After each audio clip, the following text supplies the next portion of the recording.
A very warm welcome to all the attendees today. Thank you for taking out your time and attending this session.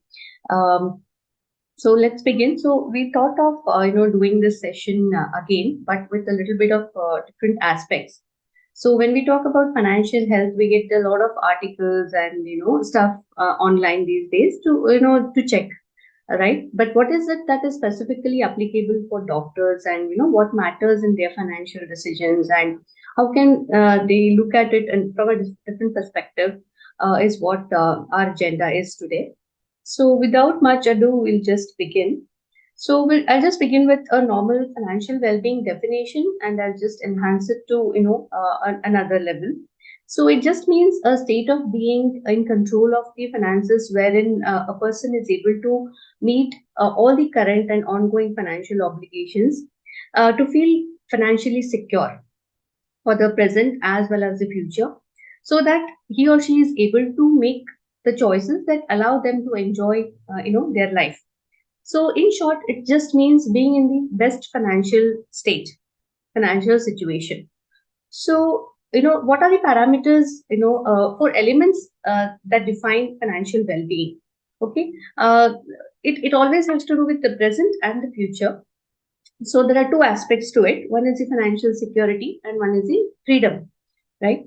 So what that means for financial security for the present is whatever your day-to-day obligations in the short term, you're able to meet them without any problem, without any stress, right? And what does it mean? Financial security for the future is that whatever ups and downs or any contingencies that may come on your way, your finances are able to absorb that financial shock. So financial security is that aspect. What does freedom means is that it gives you a freedom of choice, wherein you are able to make those decisions freely when it becomes a matter of choice. For example, whether it's like going for a vacation, whether it's just switching between jobs, whether it is trying out something different with your profession, right? So those are the aspects. So it revolves around these four elements basically, right? Being in financial control, right? Financial security, financial resilience, which means whatever shocks, ups and downs comes, whether it is your investments, whether it is your health, any physical accident or something like that, right? So you're financially capable, or you have made those you have those tools and techniques in place which can absorb these for you without hampering any of your other long term milestones for yourself and your family. Lastly, the financial freedom. We all know about it. We read so much about the financial freedom these days, right? So those are the things. So I was reading an article and which talked about what is the financial, not article, actually it's a research paper which talks about the framework of financial well-being. So I just thought I'll put it here. So it talks about the relationship between money and human well-being. So financial well-being has, because we are humans, and most of the financial decisions that we make has a lot to do with the kind of personality we have, our character, and the way we have been brought up, right? So all these things add on to making those financial decisions, which lead to financial situations and overall financial well-being. So these are the important aspects, like from an individual perspective, even a man is very different from a woman in making financial decisions. The parameters that drive men's financial decisions are more practical in terms, right? Women tend to make some emotional connects and then make those decisions, right? So some aspects are like that. There is no right way or wrong way of doing it. It's just how you as a person look at your finances and how you want to deal with things, how every individual approaches finances. And so being doctors, there are different parameters to it, right? So these are the general things that I'm talking about right now, but slowly it will go on to specifically more specific to doctors. It's everything got to do with how well you're equipped with financial terminologies, financial knowledge, basically. Not only like whether it is economy or whether it is stock markets or any investment product per se, but overall personal financial matters, right? Even the smallest of the decisions sometimes can go out of control, and lead to a different outcome altogether, right? So how you behave in a particular situation depends on your personality. So that's a financial behavior and how you perceive the markets, right? So a lot of it has to do with perception also. Perception comes from the things that we see around us, the talks that we have with our friends and peers, peer group, our professional circles. Perception has a lot to do with what we read, also what we see in the news, also. So along with that, your personality and how much financial knowledge you have. So all these determine, the framework of financial well-being. But optimal well-being lies between these three aspects, basically: mental health, physical health, and financial health. Most of the times, we see to all these three aspects in isolation. Mental health is seen something as different, physical health is something different, and financial health is something different. But actually speaking, all these three are interconnected, interdependent, basically. So, if let me tell you, if a person's is mentally having some issues, right? He or she is not um, in the best frame of mind, that impacts the physical capability of him or her as well, which in turn impacts the financials, for example incomes or the decision making capabilities, right? If finances are impacted, that again has a toll on the mental health of the person, right? Because that leads to stress and some kind of overthinking kind of a thing, right? So all these three are interrelated and cannot be looked in isolation. So what are the key areas you know of financial or the overall well-being per se? So when there is a right balance of all these three aspects: physical health, mental health, and financial health, there is a optimal health, right? Now coming to doctors. So doctors are very well known for maintaining a good balance between physical health, mental health, and financially they are very strong as well, right? So a doctor's profession is so demanding and so stressful. So I've seen a lot of doctor clients, and we have doctors in our family or close family also. So they pay a lot of attention to their health and their mental well-being. They enroll in yoga, in meditation, in physical activities which make them feel stress-free and come out with a good mood every day, right? So similarly, every one of us has to have a right balance to all these aspects, right? So I'll just explain this with the help of a case study, which I encountered a couple of years ago, around 3 to 4 years ago. So which tells us a lot about why these three are important, right? So there's a husband. There was a they are still there. They were my clients back then. So we had done a financial plan and everything was going smooth, and they had started investing, and they were based out of Singapore. They're Indian couple. They had a child. They have a child who was back then a 5 year old, happily living ideal life, right? So suddenly, one day, the husband got diagnosed with cancer, right? So we were in the. I had scheduled a normal portfolio review meeting with them, and that's when this news was broken to me. It was like a shocking news for them and for me as well, because just a week ago they had his husband was diagnosed with cancer, and they were like thinking how to go about, and a lot of things, because once such critical illnesses are diagnosed, the first thing that impacts is your mental state. It's very stressful to think about the consequences. How am I going to deal with all the treatments? Is my body going to respond or not? Am I financially stable, and can my finances take the absorb the kind of expenses and things about insurances? Everything will start coming into perspective now, right? So it was the meeting was supposed to be about numbers and tracking back into the financial plan where we are heading and things like that. But suddenly the conversation was changed 360 degrees, and now we were looking at more from a the treatment plan, how they feel about the situation. Are they optimistic? Are they ready to fight back? how much support are they getting from their family and friends, and it was good to know that everything was in place for them.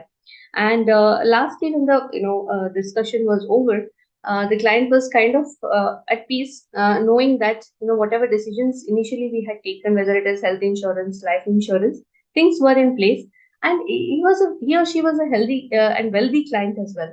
So money was not a problem at all, but still the mental and physical state, because it was equally taking a toll on the wife as well, because there's a kid and she has to look at both of them, require good attention and nurturing, and a lot of aspects are there. So overall well-being is very important, and especially in situations like this, right? So now, how do we diagnose financial situations? First and foremost is organizing cash flows, especially for doctors who are engaged in multiple roles. For example, a doctor might be a consultant in a hospital. He or she might be teaching at a medical college, and he or she might be having a clinic as well. So there are different sources of incomes. First thing is to understand the cash flows, where the incomes are coming from, whether it is your salary income, whether consultancy income, whether income from business, and where these incomes are being received, whether it is one single account. For example, if both husband and wife are working, there will be definitely two accounts, but then how they are segregating between business income and uh, uh, what they are segregating, which or mapping to take care of only the business or only the household expenses. So is there a kind of segregation like that, right? So understanding where your money goes is also equally important. There are, of course, regular expenses like household expenses. There are regular, clinic or business expenses like staff salary, right? Vacation. It might be vacation, because doctors are leading such a stressful life. Every now and then they tend to take a break and go and recreate, go for a recreation, and come back to rejuvenate, right? So what are those aspects that are impacting your inflows and outflows, and are they in line with your overall long-term financial goals? In a doctor's life, what happens typically is they are so busy that they have very less time to introspect and understand what are the different things to do. And most of the time what happens is they just go for two or three sources where they can invest, right? So that there is no problem with that, but just that overdoing in some of these might be harmful as well. So it's just about that, how to strike the right balance, and where to invest appropriately, and whether the growth rate is appropriate for the kind of goals you have for your children, for yourself, for your retirement planning, for your future, vacations which are recurring. So all these matter. So the four main sources of income from what we can look at is what comes from a salary employment perspective. Okay, which one comes from a like a profit income, whether it is a business income, a clinic income, or something like that. Then there can be some investments which are giving you some interest, right? Or some stocks which are giving you dividends. So all these contribute, rental incomes, for example. So all these contribute your total income. So whenever you are organizing your finances, make sure you include all of these and look at it as a whole, as a household income, and from there whatever are going out as outflows, right? So these are, like I said, these are some of the income sources for doctors. Now, when we talk about incomes, there are we have to look at what can be a typical expenses also. Other than household expenses, what are the typical expenses which come with setting up a medical practice? So, on an average, these are the kind of expenses that are likely to be incurred. So, in all, around 13 to 17 lakhs is kind of a one-time expense when you're setting up a medical practice, and from there it becomes a recurring expense per month, from starting from 1 lakh, and it can go up to whatever amount it is based on the size of the practice you are setting up, right? So these are some of the aspects you need to consider. The next aspect which comes into managing or organizing your cash flows is your savings. Most of the times, the surplus or the the money that remains back, right, from the incomes is thought to be savings. That is not savings. that is just a surplus sitting idle in your savings bank account. It is not treated as savings. Savings is something which goes into a avenue or a investment which is growing further, which is taking care of tax efficiency also. So we are talking about those kind of savings when you're determining your savings. So every month or every at least once in 6 months, you have to sit back and check what are my typical household incomes, what are my expenses, and how much am I doing into savings, right? So what are the typical, savings that go into different buckets? So how much am I saving into business assets, and how much am I saving into my personal assets? Am I creating wealth for me and my future and my family? How much am I investing in growth assets or depreciating assets? Growth assets are something like hospital premises, your house, rental house, your educational qualifications or certifications. Those are your growth assets because those will enhance your earnings capabilities or your gives you a more credibility as a in your profession, right? So those are the aspects. Depreciating assets, on the other hand, are something like a car, right? It's a depreciating asset, so which does not come to your rescue when there is a need, right? So assets always mean that something that you're investing, which is growing and which will come to your rescue in case of financial distress. As simple as that. So depreciating assets are good as from a lifestyle perspective, from a luxury perspective, but it has to be done in moderation. Safe assets versus risky assets. So you have to strike a right balance. Never ever a financial advisor will tell you to put all your 100%, in riskier assets in the with the aim of earning a higher return. They always ask you to strike the right balance because when one asset class is performing, the other asset class doesn't perform. So there has to be stability in the perform in your portfolio by adding different avenues which work in contrast with each other, right? So what portion of your savings is going into these buckets? Okay, growth assets versus income or generating assets also you have to consider because going forward, we might not be able to work longer.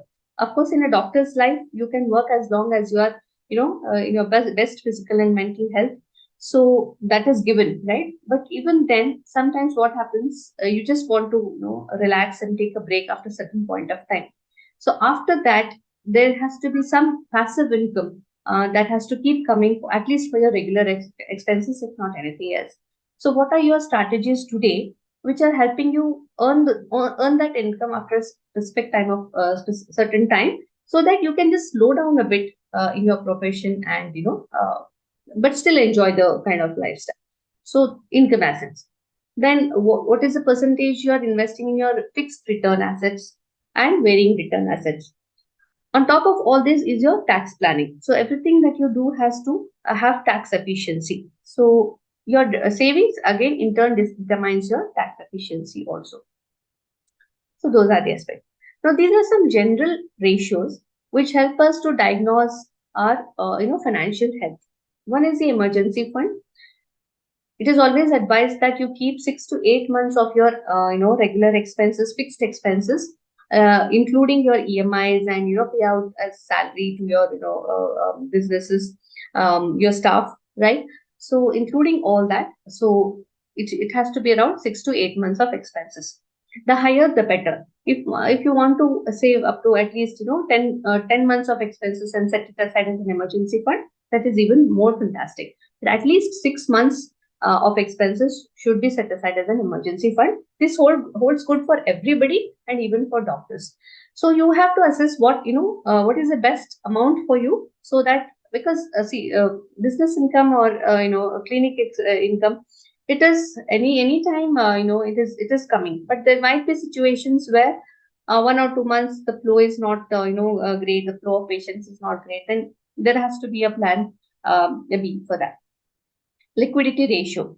So how much of the assets that you have created are liquid?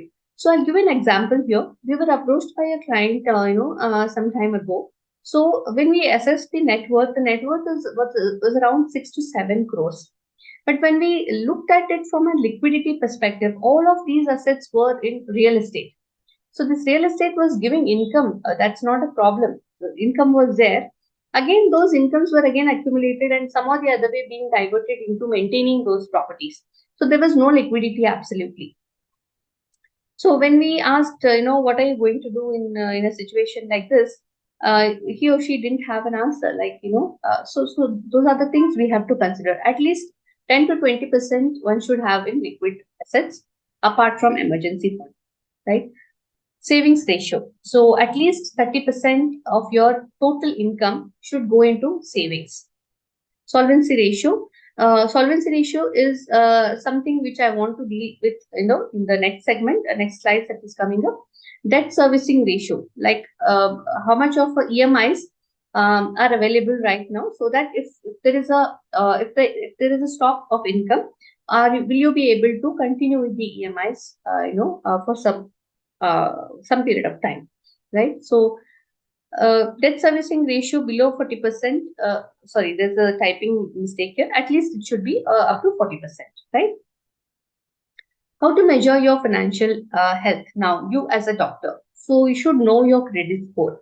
So basically, a lot of us these days use credit cards because of the discounts, because of the some cashback offers or something like that, which is saving us money, and we are comfortable with it because we are paying the bills on time, and we don't see any problem in using that. So that's not an issue. But what are those decisions which can impact your credit score, and how you should avoid? So I'll be taking that in a while. Next is your solvency ratio. A lot of doctors have, excuse me, would have taken loans, multiple loans, whether it is for having a dream house, whether it is for setting up a medical practice, especially dentists and orthopedicians, right? We have a lot of expenditure there. So when it comes to debt, so what should be your solvency ratio, and how do you assess your net worth? What should be the ideal net worth, right? Emergency fund status. How do you determine your emergency fund status? And lastly, but very important, your retirement savings. So now about credit score. These are some of the aspects which will impact your credit score. Like these will make your credit score to go low. One is the late or missed payments. That is for sure. Your credit score will go low. Second is exceeding your credit card limit. So now what does this mean? So the general rule is to keep the utilization ratio between 10% to 30% of the available credit limit. Now what does this mean? Let's say I have a credit card of 1 lakh limit. So I cannot just go and swipe it for 1 lakh, right? So that will impact the credit score. You should always leave at least, some buffer so that there is, the interest can be, absorbed in that. So ideally up to 30% of the available credit you can use. So this will ensure that, so this will give a lot of indications to the people who are assessing, like the banks, the credit, companies who are credit rating agencies, right? So when you're using credit, it means that you are short of liquid, right? So it gives an indication that somewhere there's a financial distress. So keeping your utilization ratio lesser than your approved limit will give a lot of buffer to a lot of things. So always keep it low, not full utilization. Then negative account information, for example, some penalties or some charges, unnecessary charges which are being charged, not paying the bills. These are some informations which can impact your credit score. And one more thing is several loans being applied at the same time. Like within a short period of time, you're applying multiple loans, like 4 to 5 loans, different loans. So that also gives an indication that you're desperately in need of money. So these are some of the things which will impact your credit score. So why do people tend to do these things? Is they feel very confident of the incomes and assets they have, and they feel that they're going to repay it anyway. So there's no harm in doing these things. But at the hindsight, these will impact the credit score and give a different impression to the world who is assessing these things. Now, what are the warning signs that your debt might be building to a crisis? So there are some points, which we have to be careful about. So one is the minimum payments on credit. So credit cards. What does it mean that? So whenever you go to pay a credit card bill, right? So you see an option like, minimum payment is so much, but your overall due is so much. So it is always advised to pay the due and close it off, and don't wait till the end of the period. That is because the minimum payments are just a tactic to keep you longer in debt. So of course, you might say that why to unnecessarily make the full payment? Let me have this cash with me and I'll pay it. I still have time and I can pay it. But that's a wrong way to do it. So better to pay and close it off rather than doing the minimum payments. Second important checkpoint is when your minimum payments for all your credit card bills is exceeding 15% of your net income. That is your in-hand income, right? So that is another red signal, red flag you should be aware of. Using balance transfers. Sometimes what happens is we switch from credit card to credit card and transfer the balances because in order to avail a better terms and conditions, right? So that also in a way impacts your overall debt management ability. And refinancing options also, like taking another loan to close a previous loan, so that can be a harmful thing to do. Savings are reducing and payments are increasing. So whenever somebody is having a lot of loans and EMIs to pay, normally what they do is they stop the SIPs or they stop the RDs or the regular payments into the whether it is insurance premium or something. They tend to stop that because there is a liquidity crunch. And where is the money going? It is going to service the debt EMIs. So this is again a warning sign when you are reducing or stopping your savings to service the debt payments. So this should be a red flag. Dipping into or using money kept for other milestones. If you are pulling out from money set aside for your retirement or for your child's education, for the time being, saying that I will replenish it after some time, you should think twice before doing that, because that is another signal that you are heading in a different direction. So watch out for that, and come up with some best ways to counter these types of situations. Next one is the lack of budget. See, when we talk about budget, it means different things for different people. For some people, budgeting means they just look at it from a savings perspective. Oh, I'm saving this much, so I'm in a good budget. I'm saving more than 25%. I'm in a good budget. But budgeting means having a look at overall things, where each and every penny is going, right? And whether that is good or bad, whether that is required or not. So all these kind of aspects we have to look into. So lack of budget also impacts the overall financial health. Now, this is a ratio which I thought I'll put it here. The total expenses, including the EMIs of the family, should always be less than 40% of the net income. So this is ideally, I'm talking about the debt to income ratio.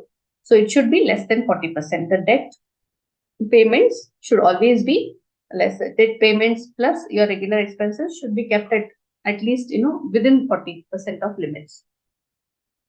Now, how do you assess your emergency fund status? This is ideally for doctors that I have written these points here. So include the cash flow required for your clinic or practice also in this, when you are calculating your 6 to 8 months of expenses. The professional recurring expenses like, licenses, you might be using some portals like, Practo, Docon, and things like that, or any business, other portals like, digital marketing portals, fees, etc. So include those also which are, recurring in nature. Include anticipated expenses for your technology or equipment servicing or software purchases and things like that should be included as an emergency fund. And this should be there, all time maintained separately. So this is a common question which we come across. So I thought I'll put it here as well because I'm sure even doctors face this dilemma when they receive a lump sum whether it's bonus, or whether it's some inherited asset comes, money comes, when there is a sale of real estate and suddenly there is lump sum. So should I invest or should I repay this loan is the question. So it depends on your solvency ratio. For example, if your solvency ratio, how do you calculate your solvency ratio? Is your net worth. Net worth is nothing but your total assets minus total liabilities. That divided by the total assets should be greater than 80%.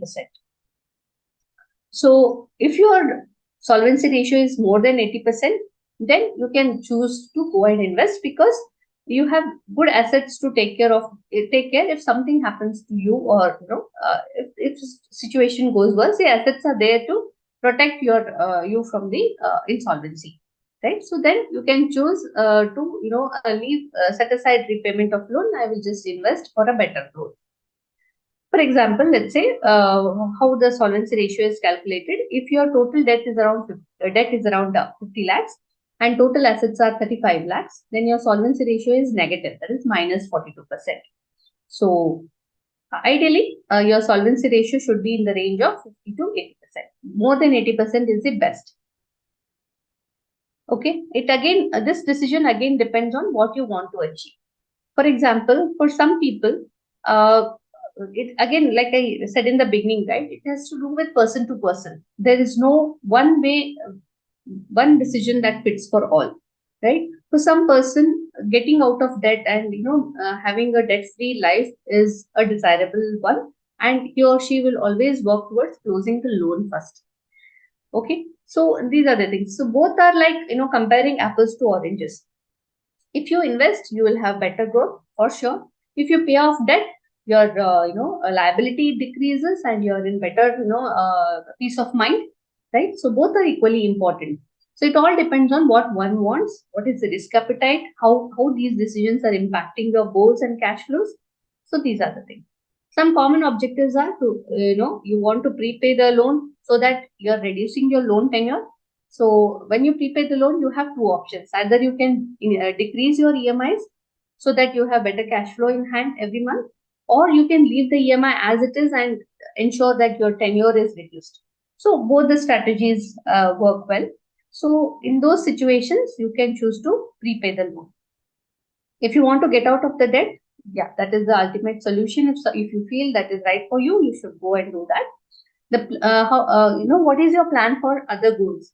How do you want to plan the other goals? How much of them are met, and are you confident that if you don't repay the loan, if you don't invest, whether that will be taken care with the monthly additions that you're doing to the things like that. Yeah.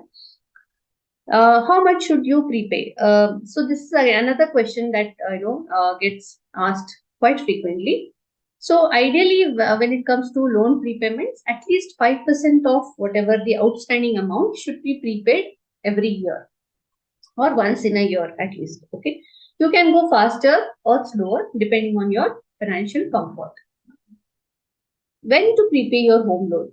So the best time to prepay your home loan is the beginning of the loan tenure. I'll just show you small calculation.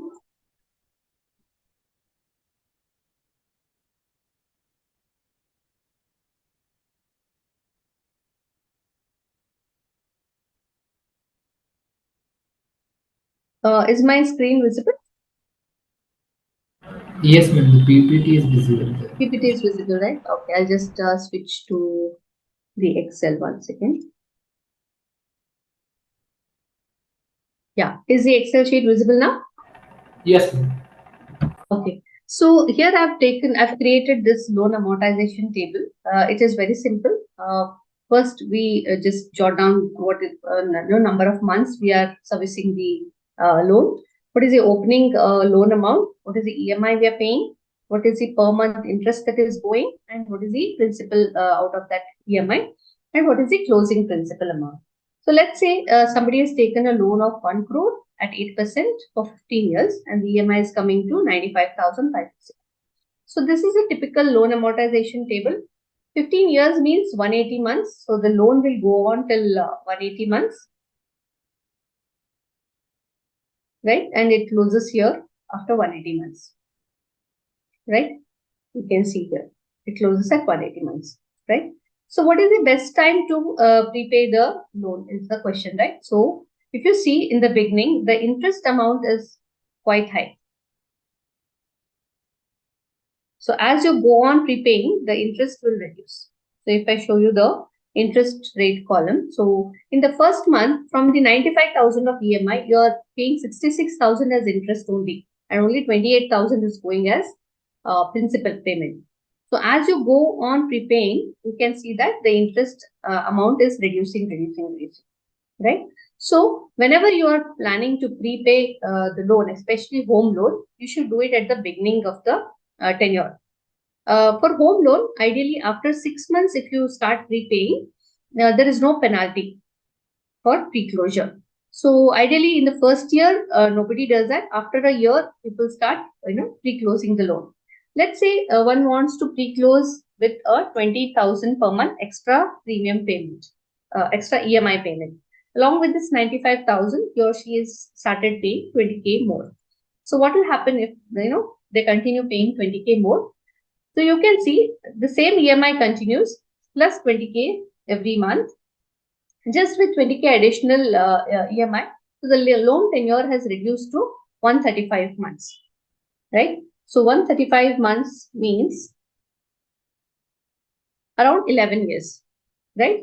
So the loan will close instead of 15 years, it will close in 10 to 11 years by just making 20K every month additional pre-closure. So whenever you do a little bit more than EMI payment, so that is directly taken as a principal payment. So it gets adjusted to your principal, and that's how you reduce your overall loan burden. So now let's say we do a 5 lakh lump sum pre-closure, every year. So 5 lakhs is taken as a principal payment amount, right?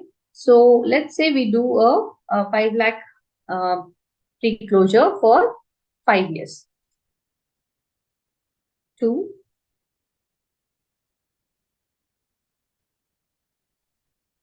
3,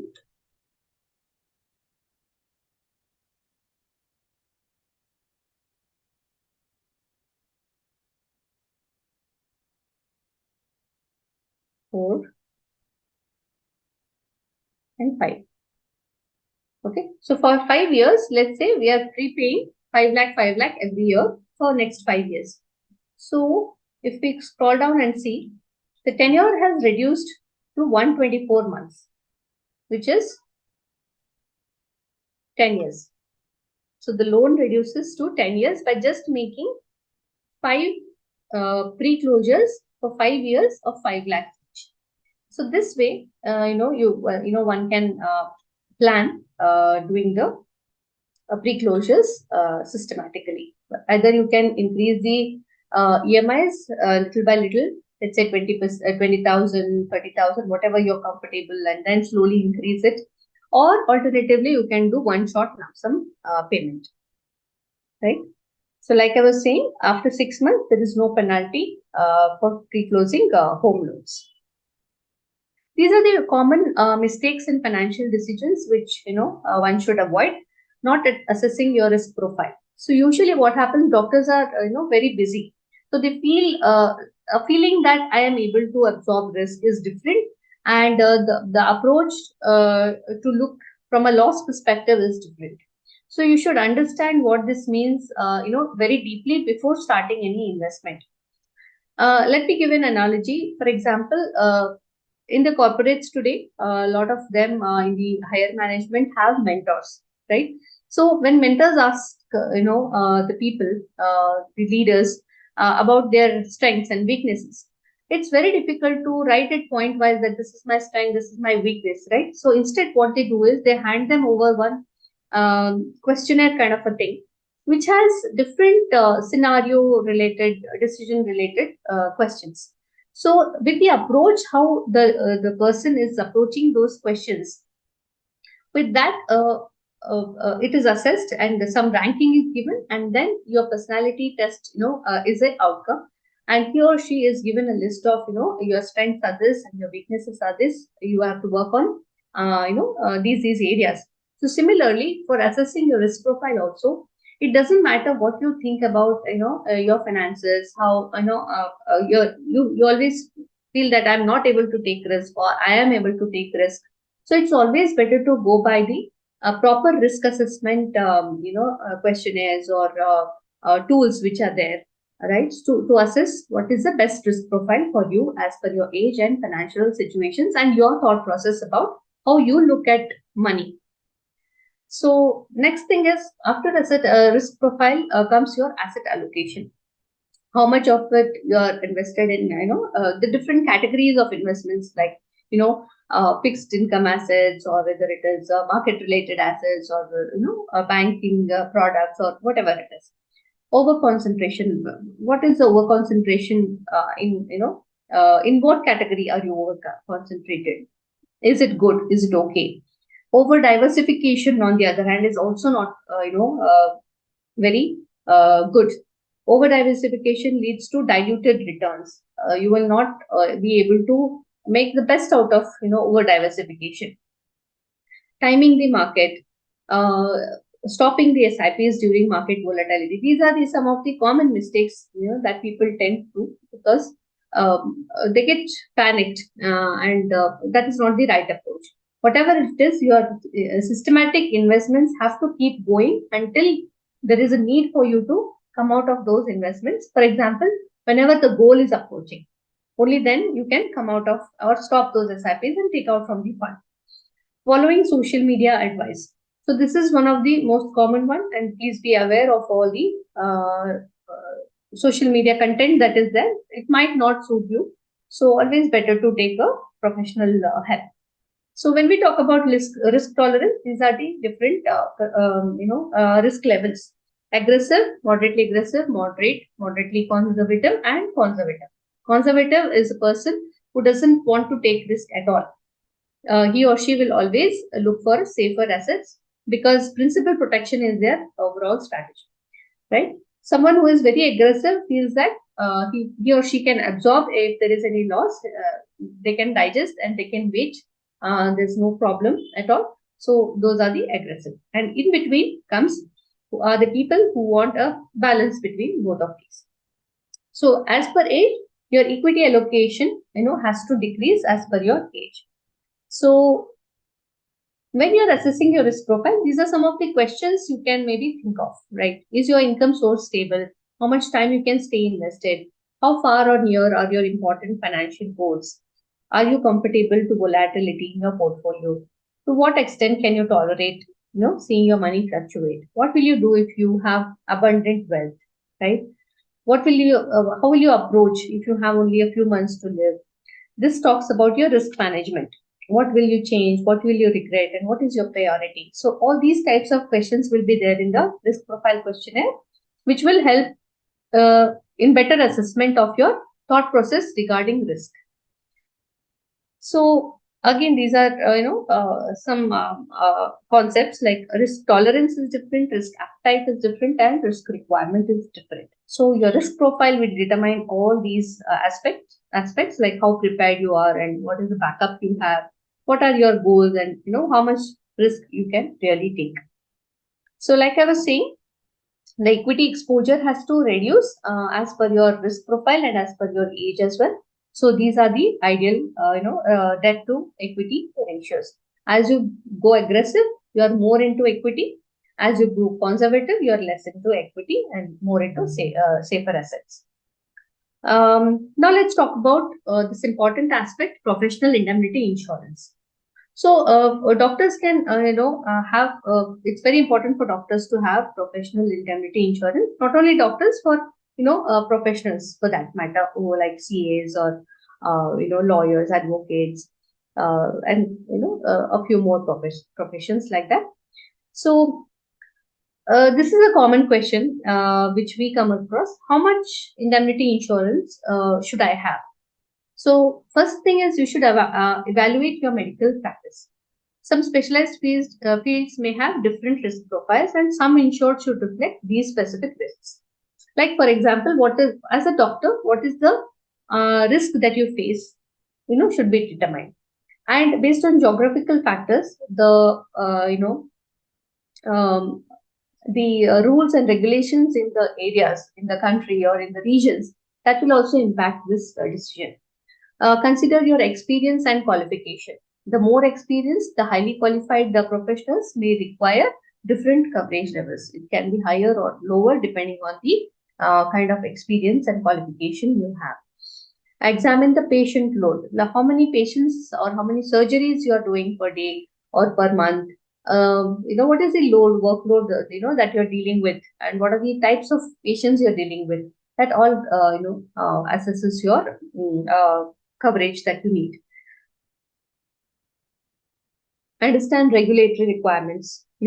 Regarding the minimum insurance cover for doctors in your region or specialty, you should understand what is the expectation as per regulators, how much you should have as per compliance.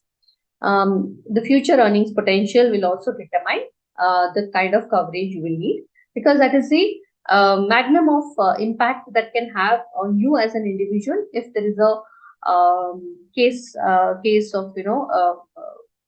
a case against doctors. Consult professionals and understand how to correctly assess your coverage requirements, right? So tail coverage is one important aspect we should consider. What it means is, the indemnity insurance should not only cover your ongoing, if there is an ongoing case, ongoing medical treatment you have given, but there could be a situation where in the past you have given a treatment or done a surgery and the impact is coming now and you are being sued for that. So those also you can cover, and look for this tail coverage in your indemnity insurance. Have a periodic evaluation of the kind of cover, whether you need to change, increase or decrease depending on the situation. Now, there's a claim process basically. So what happens is, ideally, whenever you have a professional indemnity insurance and whenever there is a claim against you, so the first thing that you should do is to inform the insurance people. Okay, so there have been a lot of cases, in the past where because the insurance company was not made a party to the hearing in the court, the insurance company denied, paying the claims, because as per their rules, they should be informed in the beginning and not later about the case that is going on, because it is like keeping them in the dark and they were unaware of the proceedings and unaware of what has happened and what has followed. So it is always best to inform the insurance company if there is a case like that. So in the beginning itself, right? So whenever you receive a legal notice, you should share the document with the insurance company immediately. There is a claim form, just like any other insurance thing. There will be a claim form, and you need to fill that and support it with all the documents of the case and files and things like that. So next question that gets commonly asked is, how much life insurance one should have. So this is the best approach to assess the life insurance coverage that one can need. Net worth plus your existing life insurance that you have. Net worth is nothing but your assets minus your loans and liabilities, plus what is the insurance that you have. Divide that with your post-tax income. So whatever number you get, 10 times of that is better, right? So that is the insurance that you can have. What are the strategies for staying on top of debt? Like I was mentioning, avoid multiple loans at one point of time, avoid using credit cards for small purchases, pay off the credit card dues promptly, not the minimum payment, but the overall dues before the due date, maintain a good credit score. Now let's talk about debt consolidation. So whenever there are multiple loans one has, which are of high interest, the monthly payments become very taxing, right? In such situations, one can look at debt consolidation. What it means is having a one loan which can pay off all the small loans that you have, but with a better rate of interest, right? So who should consider debt consolidation? If you have multiple loans and finding it difficult to manage them, when you have multiple loans with high rate of interest and difficulty in maintaining your monthly repayments. Let's look at a case study. Let's say there's Mr. A and he has multiple loans, and the EMI is coming presently of all the loans together around 65,000, and the current loans outstanding is around 20 lakh rupees. So now if he goes for a loan consolidation, like there is debt consolidation loan that many banks give. They have different names for that. Some banks will just say that it's a personal loan, which will where they will pay off the small loans that you have directly. So the amount will not come to you, but it will directly go to those other smaller loan providers, and the smaller loans will get closed, and this loan alone will stay. So what is the benefit of doing that is you can negotiate for a lower rate of interest. Usually these loans come with a reasonable rate of interest. So when this person, Mr. A, consolidate his loans and take this debt consolidation loan for 20 lakh rupees with the interest rate of 11%, his EMIs are still in the range of 45,000 per month. So let's say we have taken 5 years horizon here. So he is still saving 20K per month after this debt consolidation, and uh, he's improving his cash flows. He is becoming mentally, there's peace of mind that his multiple loans have reduced. Now he has to look at only one loan, and that too with a reasonable terms and conditions. So these are some thumb rules. So as per age, how you should approach at your financial health. At 20, you have to, if you're in the 20s or if you have kids who are in their 20s, teach them how to budget, how to track their incomes and expenses, and invest also. Regularly invest, build credit, make on-time debt payments, because younger generation these days use a lot of credit cards. But that makes their life easy, their parents' life easy as well. But how to use it diligently is the question here. So educate them. Establish an emergency fund at 20s, also. At 30s, be financially independent from parents, pay off your students' debt. If you are a doctor who has just, finished graduation and post-graduation and just started, your professional journey, so this can be for you. So pay off your students' debt faster. So that should be your top priority now. Slowly start having 1 year's worth of salary saved for retirement. At least you should look at, if you're a 30-year-old, you should have at least 1 year's worth of salary, which is set aside, for a retirement perspective. Have the current estate planning documents. At 40, you should have 3 times the salary saved for retirement. Increase investment contributions and pay down your debt, because around 40s, lot of us typically go to establish medical practices like clinics or nursing homes, or even have first home also with a home loan. So paying down debt becomes a greater agenda here. At 50, at least 6 times of salary should be saved for retirement. Increased knowledge of aging parents' finances also comes into the picture. Increase your net worth, learn more about retirement benefits and timing, and how to utilize these retirement benefits in a very tax efficient way. At 60, you should have 8 times of your salary saved for retirement, pay off all your mortgage, and you should be debt free by this time.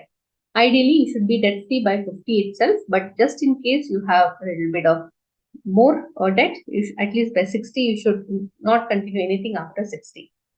So what are the key takeaways of our today's session?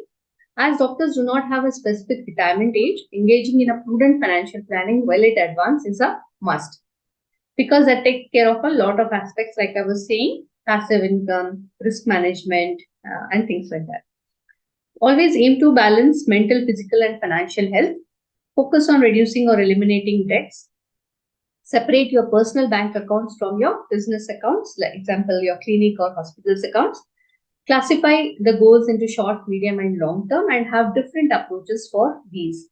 Save and maintain a contingency fund. I have already explained what all you should consider having as an emergency fund if you're a doctor, and have adequate indemnity insurance and life insurance.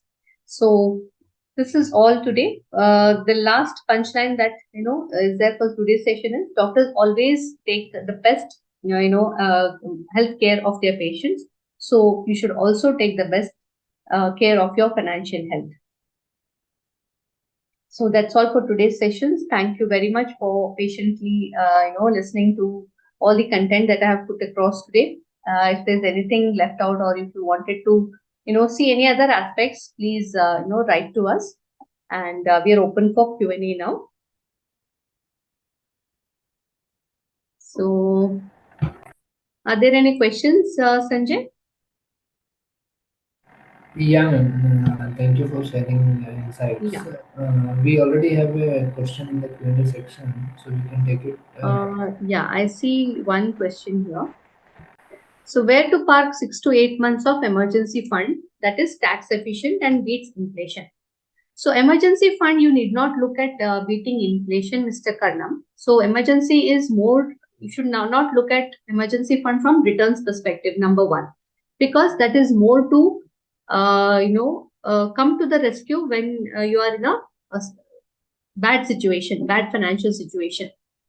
Not only you, if something happens to you and you are not in a situation where you can, physically or mentally go and pull out that money and use it for the requirement, at least your family should be, able to use this for on your behalf. So we never suggest to keep this from a returns perspective.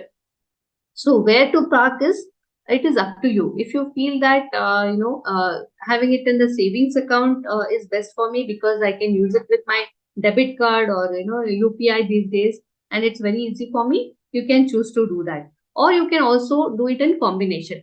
Some portion of it you can keep it in your savings account, and some portion you can keep it in liquid mutual funds, where at least the growth rate is around 5 to 6%, and it is tax efficient also.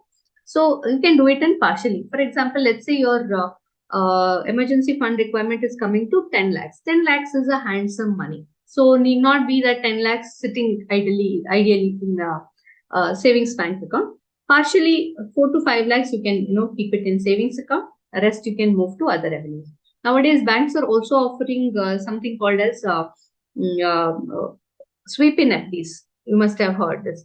So what happens is you give a trigger level that if there is more than amount more than 1 lakh in my account, push it to a sweep in FD. So whenever your balance goes above 1 lakh, that extra money goes into a sweep in FD and it gets accumulated there. So above 1 lakh, whenever there is a withdrawal, the amount comes in from the FDs and you can avail it. So the benefit of doing that is FD is paying a little bit of higher interest than savings account. Of course, we as financial planners, we don't look at it from a returns perspective, but just it's a peace of mind that at least it is earning something until my need arises. So that's about it. It has nothing to do with beating inflation. It's just that it is earning a little bit more than what it can do. Yeah, I think that's all we had. Just one question we had. If there are any more questions and if you feel like getting in touch with us at a later point of time, you can drop your questions to us. Thank you so much for attending. And please keep coming to our sessions. We have this every now and then, and you'll be getting notifications as well. Thank you.